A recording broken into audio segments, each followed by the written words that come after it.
అందరికీ నమస్తే. Welcome to KSS Telugu times. నేను మీ వంశీకృష్ణ. అందరికీ తెలుగు ప్రజలందరికీ కూడా, భారతదేశంలో ఉన్నటువంటి తెలుగు ప్రజలందరికీ కూడా కనుమ పండుగ శుభాకాంక్షలు. సుప్రీంకోర్టులో చంద్రబాబు నాయుడు గారి క్వాష్ పిటిషన్ యొక్క తీర్పు, స్కిల్ కేస్ డెవలప్మెంట్లో క్వాష్ పిటిషన్ వేసిన సంగతి అందరికీ తెలిసిందే. సుదీర్ఘంగా ఆ తీర్పుని రిజర్వ్ చేసి ఉంచిన సంగతి కూడా ప్రతి ఒక్కరికి తెలిసిందే. ఈరోజు సుప్రీంకోర్టులో ఆ క్వాష్ పిటిషన్కి సంబంధించినటువంటి తీర్పు రానుంది అని ఉదయం నుంచి ఎదురు చూస్తున్నాం. ఆల్రెడీ తీర్పు అయితే కొంత సమయం కిందటే తీర్పు వెలువరించడం అయితే జరిగింది. అసలు తీర్పులో ఏముంది అనేది ఈ వీడియోలో నేను మీకు తెలియజేయబోతున్నాను.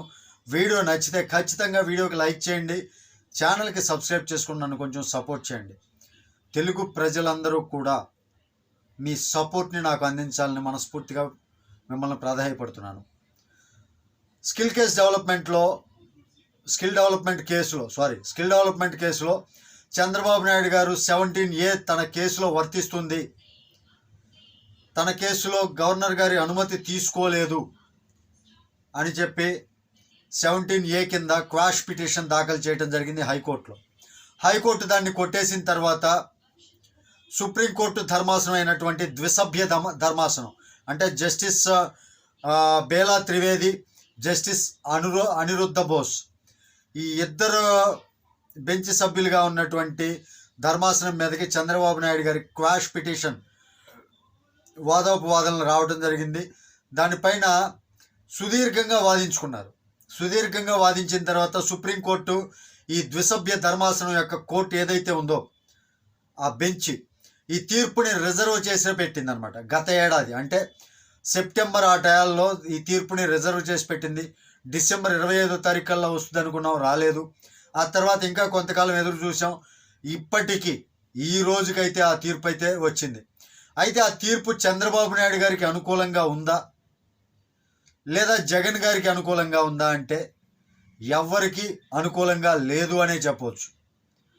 ఎందుకంటే ద్విసభ్య బెంచ్ ఏదైతే ఉందో ద్విసభ్య ధర్మాసనంలో జస్టిస్ అనిరుద్ధ బోస్, జస్టిస్ బేలా త్రివేది,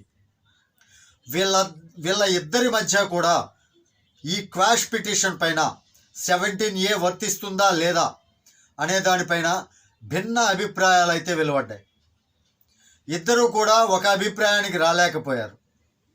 భిన్న అభిప్రాయాలు అంటే జస్టిస్ బేలా త్రివేది గారు వచ్చేసరికి 17A వర్తించదు, ఏదైతే ట్రయల్ కోర్టు అంటే విజయవాడ ఏసీబీ కోర్టు నిర్ణయం ఏదైతే ఉందో ఆ నిర్ణయంలో మేము జోక్యం చేసుకోలేమని తెలియజేశారు. కానీ మరో న్యాయమూర్తి ఉన్నారు కదా, జస్టిస్ అనిరుద్ధ బోస్, అయితే ఈ తీర్పుతో విభేదించారనమాట. ఏ తీర్పుతోటి?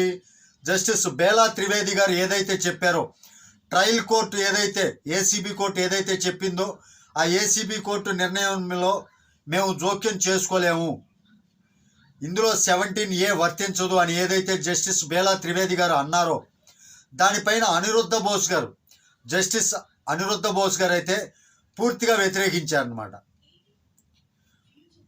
ఈ సెక్షన్ 17A వర్తిస్తుంది అన్నారు.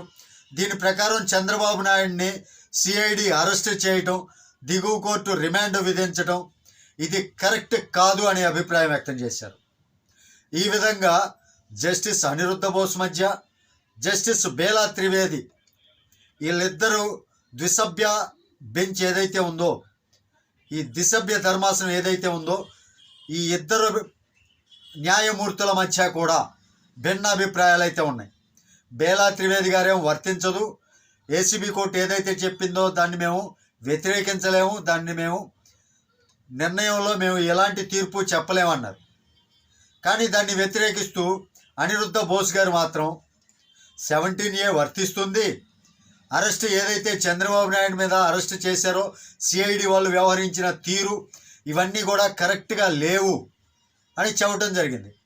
ఈ విధంగా ఇద్దరి మధ్య భిన్నాభిప్రాయాలు వచ్చిన తర్వాత, భిన్నాభిప్రాయాలు ఎందుకు వచ్చింది అంటే ఈ సెక్షన్ 17A అనేది చాలా సున్నితమైనది అనమాట. అంటే దీన్ని అడ్డం పెట్టుకొని జగన్ లాంటి, ఇప్పుడు జగన్ మీద అక్రమ ఆస్తుల కేసు నిరూపణ అయ్యింది, ఆస్తులు కూడా దానికి అటాచ్ చేయటం జరిగింది. ఇలాంటి అక్రమార్కులు కూడా ముందు ముందు చాలామంది అక్రమంగా ఆస్తులు సంపాదించేటటువంటి వాళ్ళు కూడా ఈ సెక్షన్ 17A అడ్డం పెట్టుకొని తప్పించుకునే అవకాశం ఉంది అని బేలా త్రివేది గారు అనుకున్నారు. అనిరుద్ధ బోస్ గారు మాత్రం సెక్షన్ 17A రూల్ ప్రకారం ఇది చంద్రబాబు నాయుడు గారి కేసుకి వర్తిస్తుంది అన్నట్లుగానే వ్యవహరించారు.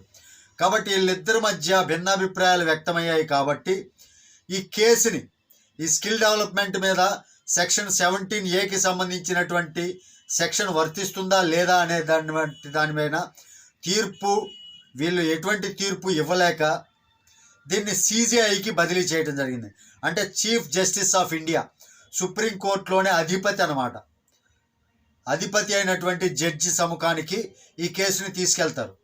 ఇది ఎప్పుడు ఏంటి, ఎప్పుడు మరలా దీనిపైన విచారణలు జరుగుతాయా లేదంటే దీనిపైన తీర్పు రానుందా అనేది మాత్రం రాబోయే రోజుల్లో తెలియవలసి ఉంది.